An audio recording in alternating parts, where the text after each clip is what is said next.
Mais um Conversas com História na Rádio Inquieta. E hoje nós temos o prazer de receber, eu diria que um jogador, um treinador, um cidadão, um homem chamado Valdemar Brito, provavelmente para os vitorianos que têm que ter grande memória para se lembrar que há 50 anos atrás alguém chega do Brasil para o Vitória com grandes ambições e depois já lá vamos à frente, Brito, falar do teu trajeto como jogador e como treinador. Mas, antes de mais nada, agradecer-te a tua presença aqui na Rádio Inquieta para falarmos um bocadinho daquilo que foi a tua história. Brito, vens para a Vitória, porquê? Boa tarde a todos, obrigado pelo convite e obrigado à Rádio Inquieta. Bom, por quê? Porque eu via alguns amigos meus jogar no Brasil e passar por os clubes das regiões e depois não voltava mais a esse clube ou a um clube grande, porque colocavam o rótulo de jogador de time pequeno, jogador que amarelava, jogador que nos grandes jogos não jogava, então tinha esse rótulo. E depois, claro, constituía a família e aos 30 e poucos anos ia ter outra profissão, porque o futebol não alimentava a vida inteira, a família, a vida que tinha. E eu vendo aquilo disse, não, eu aqui joguei em dois clubes grandes e disse, aqui não jogo mais. Ou vou para fora, ou aqui parei, vou ter uma profissão, vou procurar uma profissão. Diferente. Diferente, claro.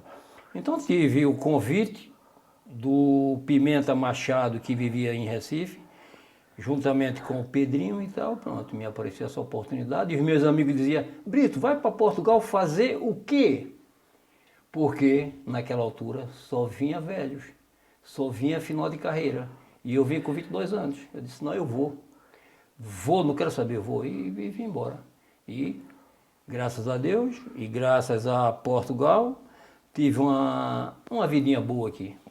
Brito, tu quando chegas a Guimarães, o que é que tu encontras? Alguma surpresa? Aquilo que já esperavas? Surpresa por negativo. Porque o futebol, nessa altura, era pobre em relação ao Brasil. Aqueles campos grandes, com 60, com 50 mil pessoas, e aqui os campos com 15, com 20 e tal. Pouca gente. Era pouca gente. Condições... Pouca gente, mesmo em termos de treinamentos e tal, era pouco. Encontrei aqui, foi uma família, foi bons amigos que me ajudaram, porque eu aqui quero me penitenciar e quero pedir desculpas ao povo vimaranense, Deus ter estado aqui e não ter feito um jogo, apesar de vir rotulado de bom jogador, não fiz um jogo. Apesar dos meus amigos, Ramalho e Pedroto, que morávamos juntos, me ajudaram imenso com a comida, com a alimentação, mas eu cheguei aqui magrinho e com 3 meses fui para 90 quilos, era muita fome que eu sentia aqui. O frio, nunca estava habituado ao frio. Dificuldade de adaptação a Guimarães. Minha região era quente, então aqui o frio, sabe que o frio puxa, né? E eu só queria comer, só vivia pensando em comida e tal, pronto, fui para 90 quilos. Mas também, depois fui convidado a sair. O Mário Wilson deixou uma carta para não me dispensarem, porque dizia que eu era bom jogador, mas o treinador que veio não me quis, e eu tinha contrato de 2 anos, e não pus imposição nenhuma, e saí, rescindi o contrato sem levar nenhum dinheiro, e fui embora. Mas saíste triste do Vitória, Brito? Claro que saí, né? Porque era um grande clube, uma grande família, saí triste, claro. Fui para o Paço Ferreira, e pronto, no Paço Ferreira depois me adaptei e fui sendo feliz, não é? Por aquilo que tu fizeste ao longo da tua carreira, estamos a falar de Paço Ferreira, do Feirense, do Rio Ave, do Varzim, sentes que ficaste a dever alguma coisa ao Vitória? Claro, fiquei dever de não jogar no Vitória, e se eu jogasse no Vitória, poderia ter feito o que fiz no Rio Ave, o que fiz no Setúbal, o que fiz no Varzim, porque depois de sair do Vitória, no Paço Ferreira fui sempre titular, no Feirense sempre titular, em todos os clubes que eu passei fui titularíssimo. Eu devo ter 140 e poucos jogos, sem lesão, sem substituição e sem amarelo. Todo domingo eu jogava. Apesar de naquela altura ser 30 jogos, né? Eram 15 equipes, 30 jogos. Mas pronto, por onde passei, joguei sempre, por onde passei fui sempre respeitado, porque também respeitei todo mundo e tive sempre uma vida por lado porque naquela altura eram poucos os brasileiros que tinha aqui, eu procurei sempre prezar, nunca denigrir a minha terra, nem a imagem da minha terra, né? Nem o meu nome. Procurei sempre andar bem, por onde chego sou bem quisto. Ó Brito, alguma atração pelo mar? Setúbal, Rio Ave, Varzim? Verdade. Alguma coisa que te atrai? Porque eu sou de uma região do litoral, da litorânea, né? Sou de Recife. E eu ia 200 e poucos dias ao mar, ver o mar. Não morava na beira-mar, porque só os ricos moram à beira-mar, mas eu ia para ir 200 e poucos dias no mar. Então, gosto imenso. Para mim, o mar é um paraíso. É um paraíso. E vivi em Vila do Conde, vivi muito bem, pronto. Depois, olha, vim para Famalicão, pronto, tô lá, mas de vez em quando apareço lá em botar um colírio nos olhos. É só 5 minutos para chegar à Póvoa, Vila do Conde, rapidinho.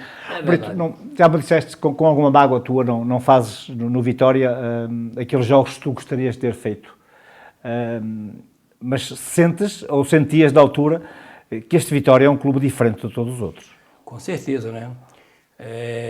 Eu não direi que o Vitória é o clube do meu coração, que é a cidade do meu coração, isso não direi porque o tempo de estadia aqui foi muito curto, mas sempre que venho, algumas pessoas ainda, apesar de muito tempo, ainda me conhecem, ainda me respeitam, e eu gosto do que vejo, né? Eu gosto do que vejo, gosto do bairrismo do povo de Guimarães, é vimaranense, é o único lugar em Portugal em que aqui não tem duas equipes, só tem uma. E isso eu gosto muito disso.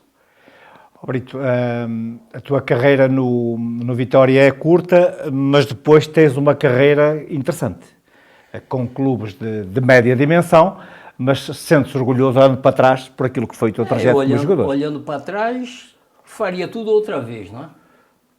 Faria tudo outra vez. Com exceção de não jogar no Guimarães.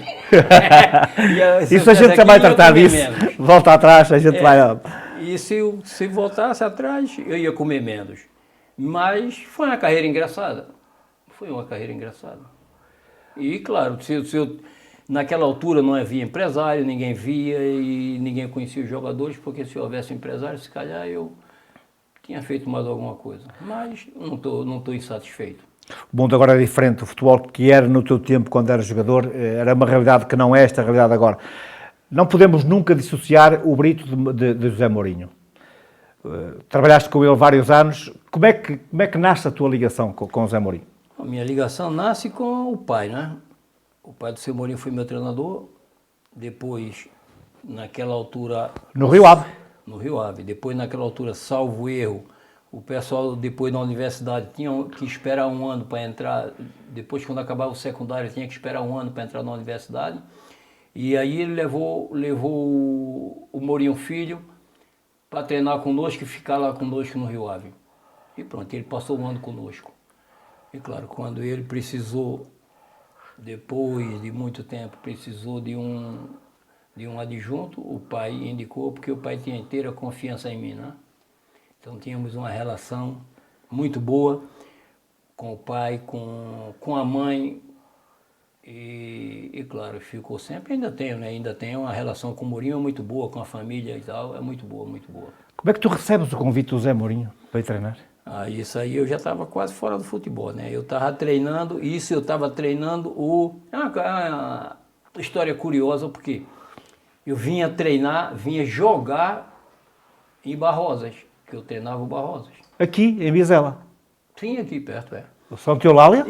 Sim, e estou saindo de casa e pensei, vou levar o carro da mulher, não. A mulher não anda no meu, eu vou buscar o meu. E eu não fazia muito isso. Quando entro em casa para pegar a chave do meu carro, o telefone toca. E era o Mourinho. E eu não conhecia a voz, e ele disse quem era e tal. Ele disse, vou para a Leiria, queres ir comigo? Eu disse, claro que vou. Pronto. E depois, nunca mais me disse nada, 2 meses e tal, pronto. Só depois é que eles vamos se encontrar em e Leiria. E aí nos encontramos, eu, ele e o Rui Faria, e pronto. E dali seguiu, mas que foi uma situação que me deixou um bocado apreensivo, porque eu pensei, será que é um trote? Ele só voltou a me dizer alguma coisa 2 meses depois. Eu digo, será que é um trote e tal? Pronto. E por acaso, não, por acaso nos encontramos e fizemos um trabalho de excelência, né? De excelência, olhando para aquilo que olhando para aquilo que tem sido o vosso trajeto, é claramente de excelência. A minha dúvida, ou a minha pergunta, a minha curiosidade maior é, pela dimensão que os clubes têm, Vitória, Passos de Ferreira, Rio Ave, Varzim, Feirense, essas equipas todas, tu de um momento para o outro veste na alta ribalta do futebol mundial.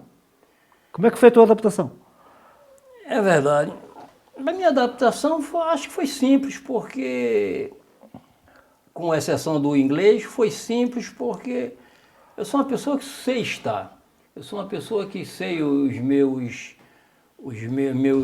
minhas responsabilidades. Sou uma pessoa que não passo por cima de ninguém e que observo mais do que faço e do que digo. E, claro, nunca atropelei nem passei por cima, nunca tive um atrito com os jogadores. Uma vez só, com o Cândido Costa, expulsei-o de um treino, só uma vez, e eu peço desculpa ao Cândido, só uma vez e pronto, não tive mais problemas com jogador algum. E fui mais ou menos pensando que aquilo não era a minha realidade. Sempre tive em mente que a ribalta alta, a roda não era a minha realidade, tinha coisas que eu não gostava e tal, pronto, mas, olha, foi bom, pro bolso foi bom e pro ambiente também. A gente sente sempre um prazer e é sempre um orgulho andar lá por cima, né? Ó Brito, conta-nos a nós, que não somos habituados a essas coisas, como é que é um jogo na Premier League? Depois, o problema no futebol e na vida em si é que o choque, o primeiro impacto é sempre um choque, mas depois a gente... Habitua-se. Estranha-se, depois né? entranha-se, né? Depois é normal. A gente já encara aquilo com facilidade. O que eu mais senti foi no primeiro ou segundo jogo que a gente foi fazer e fomos almoçar às 11 horas. E não havia estágio. E tem um jogador que chega atrasado por causa do trânsito. E a partir daí começamos a fazer estágio. E nem jogou esse jogo. E almoçar às 11 horas, com o jogo... com o jogo a 1 hora ou 2 horas, normalmente.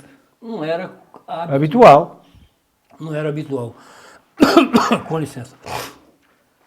Mas foi a única coisa, e claro, e aquela paixão do inglês, né?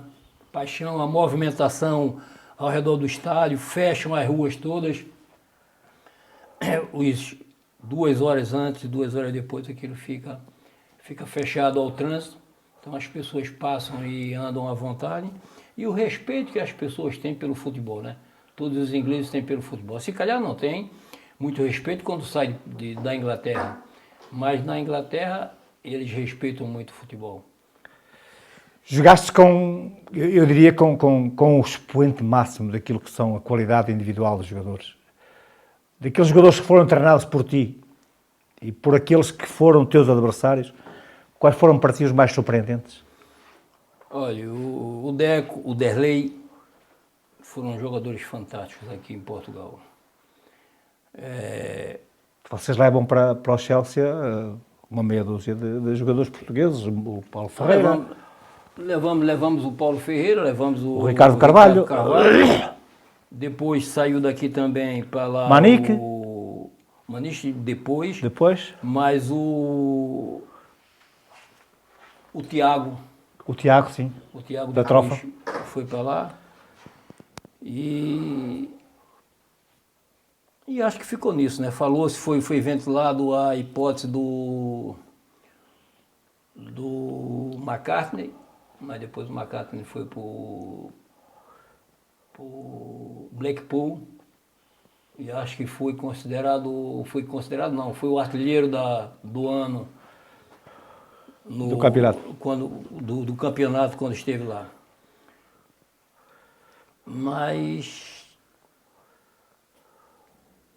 e na Inglaterra, claro, na Inglaterra tinha o Lampard. É isso que eu ia dizer. O Lampard, o Gerrard, são iguais aos outros? São. O Gerrard não tive relação com ele, não trabalhamos juntos. Mas o Lampard, o Jean Terry, o Mark Lelê, eram pessoas fantásticas, né? Eram pessoas simples e que respeitavam muito os treinadores e respeitavam os adjuntos. Aqui era um bocado difícil você ser adjunto, você apitar um treino, você fazer alguma coisa. Lá não, lá eles respeitavam, eles acatavam a nossa decisão. Era muito mais fácil lá do que aqui. Achas que são jogadores mais profissionais do que os que eram os portugueses? Não, são diferentes, é a cultura. A mentalidade, é a mentalidade, a maneira de ver as coisas. É cultural, né? É cultural. Lá você diz alguma coisa, eles obedecem. Aqui o pessoal tem sempre a mania de rifilar. Não sei agora como é que tá. Eu estou fora, mas pronto, aqui o português quer sempre reclamar, quer sempre mais alguma coisa ou menos alguma coisa. É cultura. Brito, o que é que o José Mourinho tem de especial? Dizem que é o special one, tu é que trabalhaste com ele, é que pode dizer que aquilo tem de especial. São tantas coisas que é difícil você apontar. Difícil você apontar, né? Porque ele brincava com os jogadores, apesar daquela carcaça fria, que ele colocava distante na frente para, se calhar, intimidar as pessoas. A relação com os jogadores era fantástica. E de uma hora para outra, ele estava lá em cima e os jogadores já não tem aquela pessoa brincalhona e tal. Pronto, ele de uma hora para outra, ele dá um salto, vai lá em cima e fala assim, eu sou aqui. Tão diferentes. O que manda sou eu. É claro, são coisas diferentes, natural que aquilo é natural dele. Então, não é nada programado, né? Não é nada programado. Brito, normalmente os jogadores convivem com os jogadores, os treinadores convivem com os treinadores nos estágios e no pré-treino, depois do treino. Como é que era o Mourinho? Nessas situações, depois do treino, como é que era antes do estágio, como é que era ele, deitando um bocado de lado a profissão de treinador e mais Mourinho como homem? Olha, porque a imagem que nós criámos do Mourinho é de um homem frio, um homem demasiado rigoroso naquilo que é todos os seus processos, mas provavelmente ele sorria, ele contava anedotas. Ele é uma pessoa, e vou dizer era, porque... Claro, a gente tem mudanças todos os dias, né? A gente muda, mas era uma pessoa muito, muito rígida, quando perdia era intragável. Rigoroso demais, quando exigente. Perdia, quando empatava e tal, pronto. Quando ganhava, era uma alegria, a gente tinha que ter cuidado, porque havia sempre coisas, havia sempre peripécias no treino que ele preparava, que ele fazia aquilo. Então era fantástico. E devo lhe dizer, por exemplo, no primeiro ano, nós fomos jogar contra o Liverpool, acho que 1º de janeiro. E a gente tinha uma reunião antes do lanche do jogo. E ele chegava sempre mais cedo e às vezes eles tinham uma dor de cabeça e tal, pronto, chegava um pouco mais cedo. De uma hora para outra ele dá sono e tal, o que é que ele faz? No chão, se deita no chão e fica dormindo no chão. Os jogadores chegaram e ele está ali no chão dormindo. Coisa incrível, nunca visto. E claro, depois levantou-se e foi falar com os jogadores e tal, mas os jogadores tudo viram ele deitado no chão, na entrada do espaço que a gente ia ter a reunião, ele lá deitado dormindo. Quer dizer, a simplicidade dele e a confiança em si, não é? Era imensa, que dava para fazer tudo isso. Sentias que ele, para além de se preocupar em trazer bons jogadores para as suas equipas, até pela possibilidade económica que o clube proporcionava, sentias que houve jogos em que foi claramente o Mourinho que ganhou? Sim, sentia-se isso e eu ouvi uma ou duas vezes que isso não é muito usual, não é muito habitual. Não é comum um treinador ganhar um jogo no dia do jogo, não é comum, mas existe sempre, não só o Mourinho, como outro treinador qualquer. Existe sempre do jogador, do treinador fazer uma mexida e tal, e dá certo, como foi agora na seleção, né? Aquilo caiu do céu, é futebol. E as pessoas, às vezes, querem encontrar explicação para coisas que é inexplicável. Tem coisas que só futebol é futebol e não tem explicação. Não adianta, por mais que você escacavie aqui, mexa ali e tal, você não vai encontrar. Vai dizer muita coisa, mas nada é aquilo. Porque também aquilo só aparece e só aconteceu uma vez, não acontece duas vezes. Então, tem pessoas que têm que dizer, não, isso realmente é futebol. Não tem explicação. Não vá, procure que não tem explicações. Vai falar muita coisa, falar o ano inteiro, o dia inteiro, a semana inteira, mas é futebol e não vai chegar lá. Brito, quando estás em Portugal, tu tens um Paços de Ferreira, tu tens um Feirense, tu tens um Rio Ave com condições, eu diria que poucas condições. E chegas à Premier League, ao Chelsea, tu olhaste para aquilo e como é que tu viste? Não, porque já tinha passado no Porto, né? Eu já vinha do Porto. E pronto, já tinha uma noção do que era o Porto. O Porto não era o Chelsea, mas tinha mais organização do que o Chelsea. Só depois, quando nós chegamos no Chelsea, o Mourinho começou a organizar, porque a organização em relação a Porto-Chelsea, Porto era mais elevado. Tinha menos dinheiro, mas era mais elevado, era mais organizado. Mais competência. Mais competência. E pronto, e só, claro, quando chegou o Mourinho... Estamos a falar num Chelsea dos momentos iniciais de Abramovich. Sim, sim. E pronto, e o Mourinho começou a botar ordem naquilo, foi com visto já no Porto e tal, pronto, começou a colocar ordem naquilo, porque aquilo... Mas depois é isso que eu te ia dizer, há bocado queria perguntar e não chegámos lá.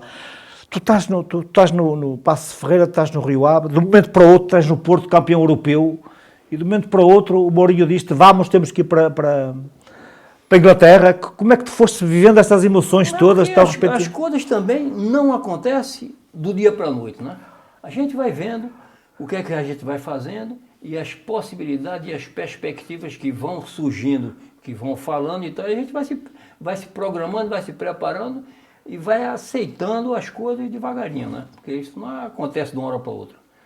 Você está no Porto, você sabe que no Porto, você, sendo campeão europeu, você vai aparecer. Como é que foi o trajeto do Porto campeão europeu?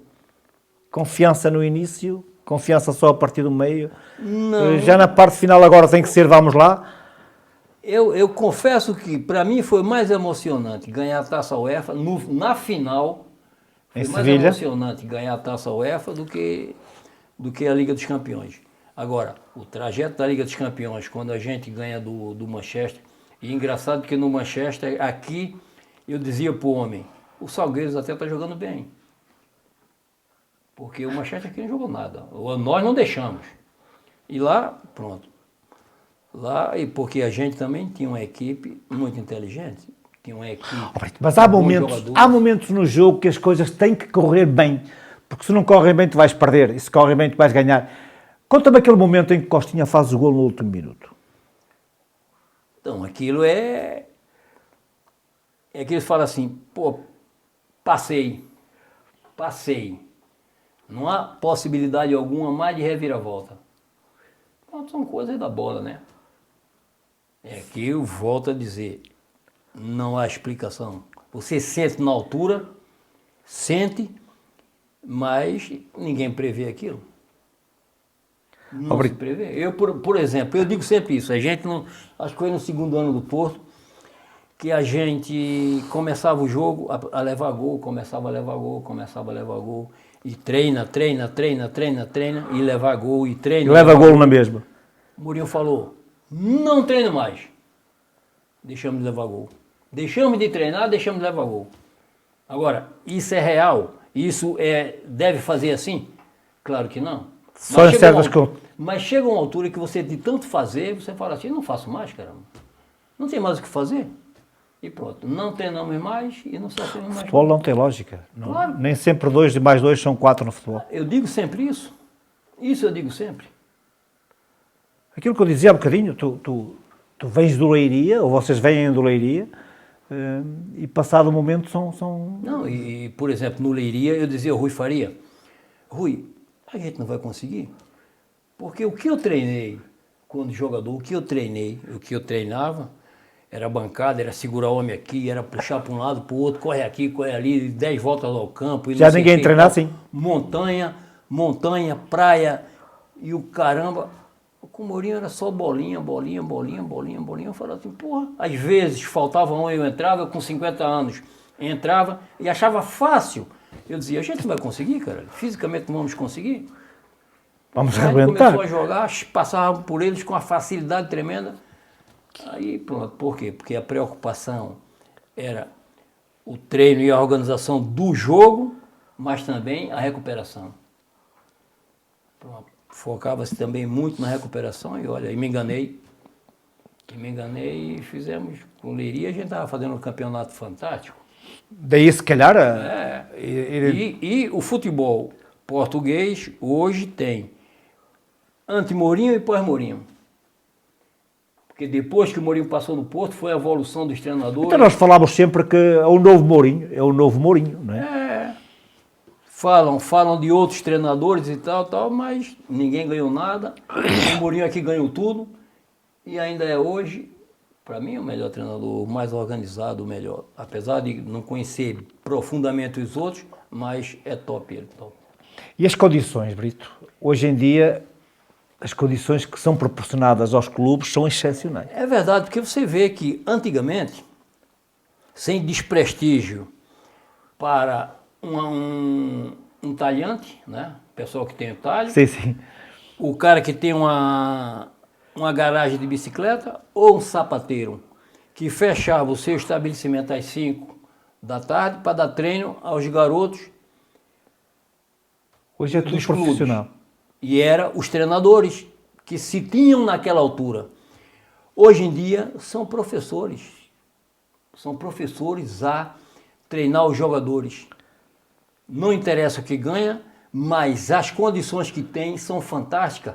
Os jogadores almoçam, os jogadores tomam um pequeno almoço no clube, centro de treinamento. Por isso, ninguém se admire dos jogadores que aparecem no mundo inteiro português. Por quê? Pela qualidade do trabalho em si projetado, desde a tenridade, dos 12, 13 anos até lá em cima, é de qualidade em termos de humana e em qualidades em termos de material. Tu antigamente não tinhas as condições que tens hoje a nível de treinos, campos relevados. Mesmo a própria competição, hoje em dia a Liga preocupa-se em dar as melhores condições para que o jogo seja um jogo de qualidade. Tu antigamente tu deves ter jogado naqueles campos que chovia mais um bocadinho pelado, e é chuta para a frente, não é? Muito pelado, né? Em muitos jogos, em muito campo pelado eu joguei. Depois era bancada, depois era... Tu ainda jogas com algumas equipas com campos pelados.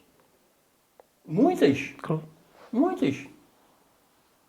Eu no Rio Ave era campo pelado.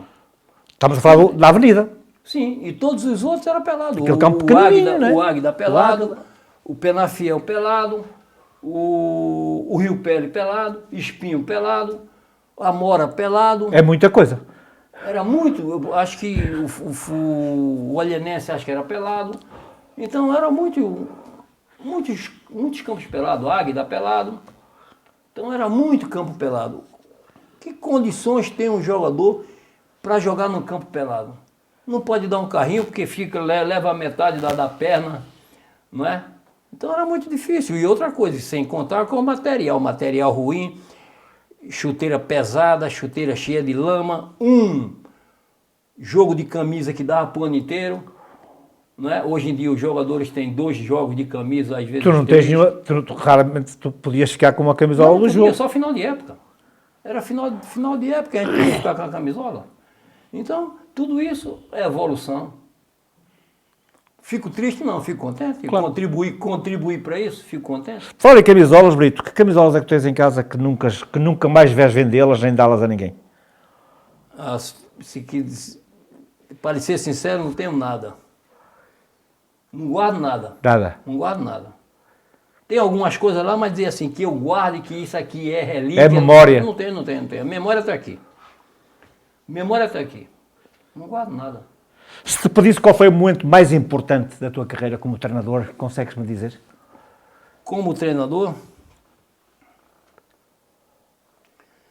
não sei, talvez... Tens muitos, por isso daí se calhar é difícil. Tenho alguns que ganhei coisas boas, coisas grandes e tal, pronto, mas tem um, quando eu pego no Varzim e vou jogar no Estádio Nacional, eu empato 2-2. Contra o Benfica, meti 2-0 e o Benfica acaba por empatar 2-2. Para mim, eu como treinador principal, foi o auge da minha carreira, né? Depois não continuei, pronto, porque me impuseram algumas coisas e eu não quis, e pronto, mas eu como treinador foi o auge. Agora depois, claro, como adjunto também tive muitas coisas boas, né? Muitas coisas, mas o auge foi ganhar a Liga da Taça UEFA. Muito mais importante que a Taça dos Campeões, olhando ao contexto. O que eu senti, quando foi jogar contra o Mônaco, já ganhei. Fui com a sensação que estava ganho. Agora... Mas porquê? Por causa do adversário ou por causa da qualidade da tua equipa? Por causa de nós. Não era por causa do adversário, era por causa de nós. Agora a Taça UEFA foi emocionante. Apesar de a gente ter uma boa equipe, eles também tinham, a gente fazia, eles faziam, a gente fazia, eles faziam. Pô, foi fantástico. E o trajeto até lá também é um trajeto... Claro que é. Aquele jogo com o Lazio, por exemplo. Também. Que o Mourinho é expulso. Também. Fantástico. Fantástico. É um momento... Brito, e agora futebol? Hã? E agora futebol? Nada? Televisão? Olha, essa televisão não tem nada, ninguém aparece. Eu não tenho clube, tenho que treinar o clube dos outros. O clube dos outros não tem um convite. O último lugar que eu estive no Zimbábue. E depois fui para a seleção do Zimbábue, fiz dois jogos oficiais. E um jogo particular contra o... Agora está me fugindo o país, Botsuana, contra o Botsuana. E depois fizemos um jogo também contra a Nigéria, que era o Zé Peseiro, o treinador.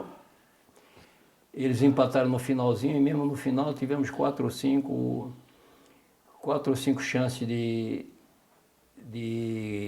fazer o gol da vitória e não fizemos. E depois o Mourinho mandou uma mensagem para mim: tu com a equipe de Tostão ia ganhando com a equipe de Milhão.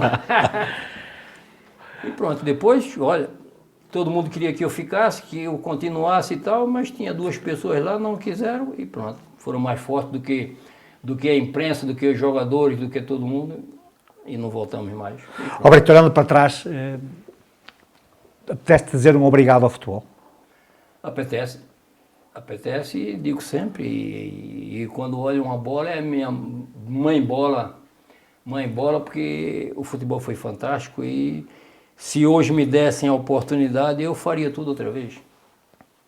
A bola, ou jogar futebol, jogar é melhor do que treinar. Jogar futebol é fantástico, Ver não gosto tanto. Vejo, mas não gosto tanto. Vejo cada profissão, não gosto tanto. Agora, jogar, e às vezes eu saía de casa e dizia, eu não vou treinar hoje. E depois, quando chegava, me perguntavam, então, eu treinei, eu não vou jogar. E chegava, eu joguei. Por quê? Porque era impossível dizer não. Brito, o balneário é importante. O balneário é importante. Muita gente conheceste no balneário que ficou tua amiga para o resto da vida. É verdade, é. Tem o Pedroto, tem o Ramalho, tem o Pires e tem muitos que...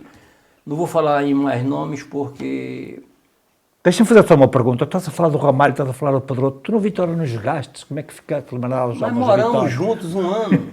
E depois de morar junto um ano, eu depois Passo Ferreira, eu vim Este aqui... Vitória é diferente. Hã? Este Vitória é diferente dos outros. Este clube Vitória de Guimarães é diferente dos outros. É diferente? Claro que é. É. É diferente por quê? Porque a cultura impõe que seja diferente. A cultura vitoriana impõe que seja diferente.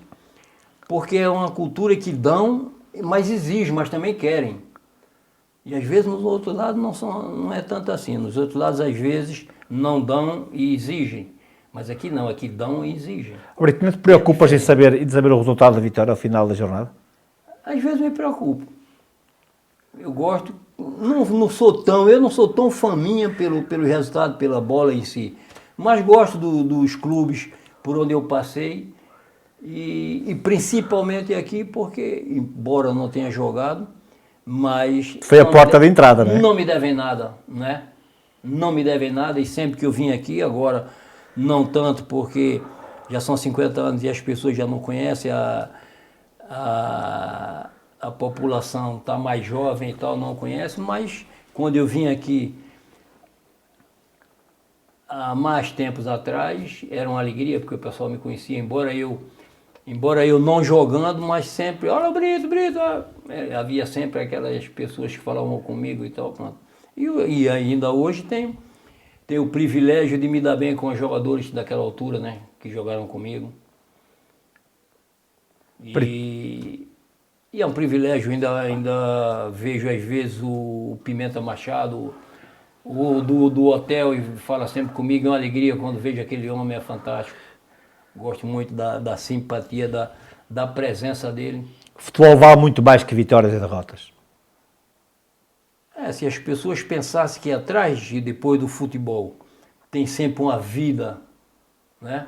Onde a gente tem responsabilidade com filho, com mulher, com família, com um bocado de coisa, levava o futebol com mais prazer, não com tanta rivalidade, né? O futebol poderia se aceitar melhor as coisas, porque tem pessoas que fazem do futebol coisas feias, coisas horríveis, que não deveria acontecer, né? E depois que acontecem, você olha assim, futebol não merece isso. Isso não paga o futebol. Isso não paga uma vida. Né? O que fizeram com essa ou aquela pessoa, o futebol não merece. Apreciar de maneira diferente o futebol. O futebol não merece. O futebol deveria ser uma festa. Brito, eu tenho que te agradecer. Estarmos aqui esta conversa com história, porque tens realmente uma história riquíssima para contar. A Rádio Inquieta agradece a disponibilidade que tiveste. Eu que agradeço a Rádio Inquieta, eu que agradeço a sua lembrança e, mais uma vez, o povo vimaranense, muito obrigado pela paciência que tiveram comigo, de eu não ter jogado. Paciência não será propriamente a palavra adequada, mas aquilo que olhamos para ti e o teu trajeto orgulha todos os vitorianos, porque eu acho que cada vitoriano sentiu como tu sentiste as conquistas que conquistaste, porque tu entraste pela porta de Guimarães no campeonato. É verdade, a minha chegada aqui deve ser ao Guimarães, né? Se não fosse o Guimarães, eu não viria para Portugal. Por acaso, entrei pela porta certa. Pelo berço de Portugal, né? Brito, obrigado. Pronto, isso me deixou muito feliz. Muito obrigado. Feliz. Este foi um programa com o patrocínio da Mustang, Pizzaria Snack Bar em Guimarães.